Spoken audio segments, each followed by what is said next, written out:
Nessa aula, vamos falar sobre gêneros literários. Falando da linguagem literária, então nós temos historicamente, três gêneros: o gênero lírico, o épico e o dramático. O gênero lírico compreende as produções textuais de conteúdo intimista, que revelam a subjetividade e as emoções do autor. São os casos das poesias, principalmente as líricas. Por exemplo, quando eu falo assim, andei até meu barquinho, que estava à beira do mar, e dentro dele sozinho, sem demora fui rodar.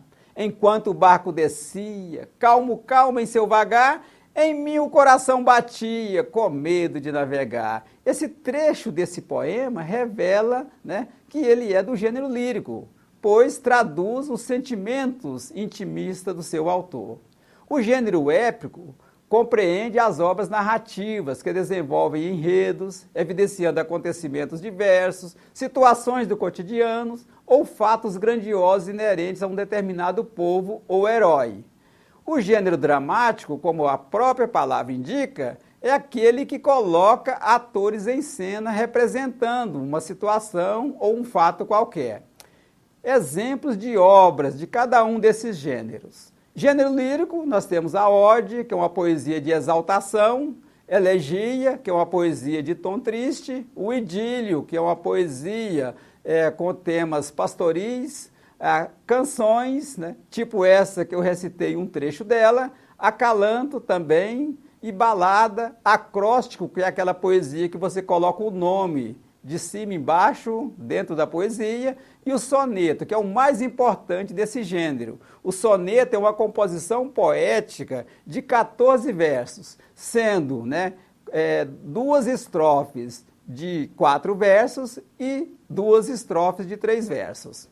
O gênero épico, nós temos romance, epopeia, que é uma poesia longa, clássica, os Lusíadas de Camões, por exemplo, é uma epopeia, é o que você já deve ter se informado a respeito dela nos seus estudos escolares. Nós temos também o conto, crônica, novela, fábula, todos pertencendo ao gênero épico. E ao gênero dramático nós temos a tragédia, a comédia, o drama, que também é a tragicomédia, o auto, a farsa. A tragédia todo mundo sabe o que é, é aquela obra em que os atores representam uma cena chocante. A comédia é aquela obra em que os atores representam uma cena engraçada. O drama mistura tragédia com a comédia. A farsa, muita gente confunde farsa com comédia. A farsa, ela satiriza uma autoridade ou uma situação qualquer da realidade. É diferente da comédia, em que há sempre um personagem principal que no final ele se dá bem. Às vezes ele sofre durante todo o episódio, mas no final ele sai por cima. Essa é a característica da comédia. Já a farsa não. O objetivo dela é satirizar alguém ou uma situação da realidade. Já que falamos de gêneros literários, vamos falar um pouco das escolas literárias. Vamos começar do trovadorismo, que foi uma escola literária predominante na Baixa Idade Média, ou seja, do século XII ao século XIV. As principais obras são as cantigas. Nós temos 2 tipos de cantigas: cantigas líricas e cantigas satíricas. 2 tipos para as cantigas líricas, que é a cantiga de amigo e cantiga de amor. E 2 tipos para as cantigas satíricas, que são de escárnio e maldizer. Nas cantigas de amigo, nós temos o trovador, que interpreta os sentimentos da mulher, queixando-se da ausência do namorado. Namorado aqui significa amigo, por isso que a cantiga se chama cantiga de amigo. Na cantiga de amor, o trovador revela sentimento por uma dama que lhe é indiferente. É uma característica idealista do amor, ou seja, o que você já ouviu falar também de amor platônico. É aquele amor impossível de se realizar, em que o trovador sente pela dama, mas a dama lhe é indiferente porque ela está numa situação social superior ou porque simplesmente ela não quer dar atenção para o trovador. E as cantigas de escárnio são aquelas que fazem uma crítica indireta, sutil, às pessoas, autoridades ou costumes da época. E já as cantigas de maldizer, como a própria palavra indica, maldizer, ela faz uma crítica direta, sem sutileza nenhuma. Saindo do trovadorismo, nós entramos no humanismo, século XV. Esse estilo de época, ou essa escola literária, marca a transição entre as ideias do teocentrismo medieval e as do antropocentrismo clássico, que é também conhecido como Renascimento. Então, é um período em que se desenvolve a historiografia portuguesa, a poesia palaciana, o teatro popular de Gil Vicente, principal representante da literatura portuguesa anterior a Luís Vaz de Camões. Então, vamos lá, né? Historiografia portuguesa são obras que mostram, né, história dos cavaleiros medievais. Poesia palaciana. Veja que aqui há uma evolução das cantigas lá do trovadorismo para o humanismo. A poesia palaciana era feita para ser recitada nos palácios reais.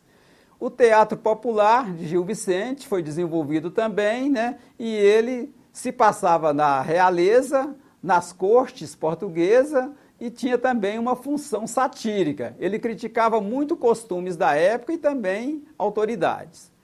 Esse humanismo foi a transição, então, do trovadorismo para o classicismo no século XVI. E o classicismo foi um movimento marcado pelo sentimento de valorização e autoafirmação do homem.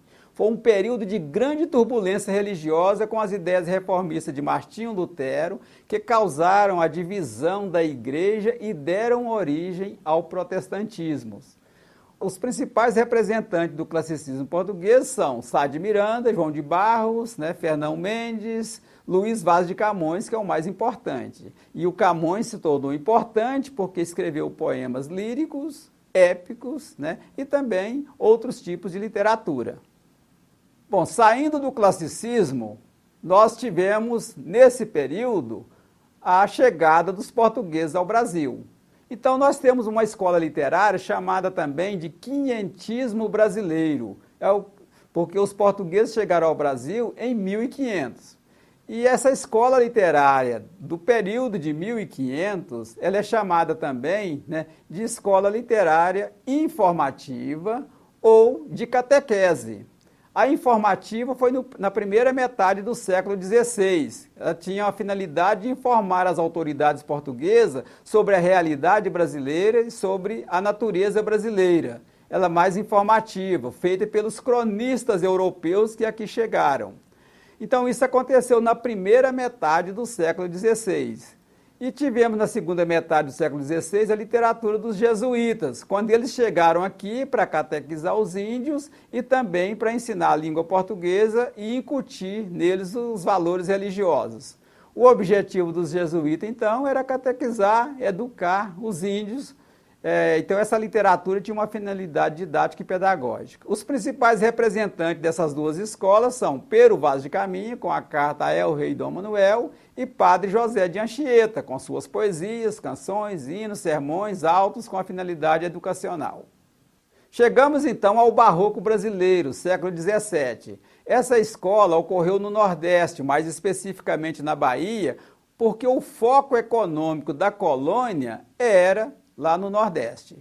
O marco inicial dessa literatura foi com a publicação do poema épico Prosopopeia de Bento Teixeira.